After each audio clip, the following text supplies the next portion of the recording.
கோவிலுடைய சொத்து மட்டுமே 1,00,000 ஏக்கர் நாம் இழந்திருக்கின்றோம். 1,00,000 ஏக்கர் சராசரியாக 1,00,000 ஏக்கர் இழந்திருக்கும்.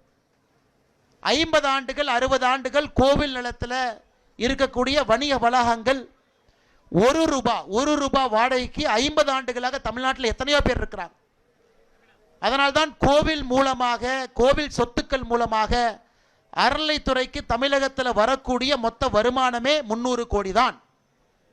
300 கோடி தான். 5,5 லட்சம் ஏக்கர் இருக்குதுங்க. 5,5 லட்சம் ஏக்கர், 46,000 கோவில்.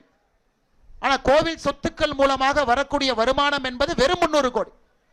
அதையெல்லாம் தட்டி கேட்பதற்கான நேரம், அதையெல்லாம் மக்கள் புரிந்து கொண்டு, சாமானிய மனிதர்கள் நமக்கும் கோவில் இருக்கக்கூடிய பிரச்சனைக்கும் நம்ம வாழ்க்கைக்கு என்ன பிரச்சனைன்னு கேட்காம, நீங்கள் இந்துக்களாக இருக்கின்றீர்கள், இந்து தர்மத்தில் நாம் இருக்கின்றோம், நம்முடைய குழந்தைகளும் இந்துக்களாக இருக்க வேண்டும், மிக நன்றாக இந்துக்களாக இருக்க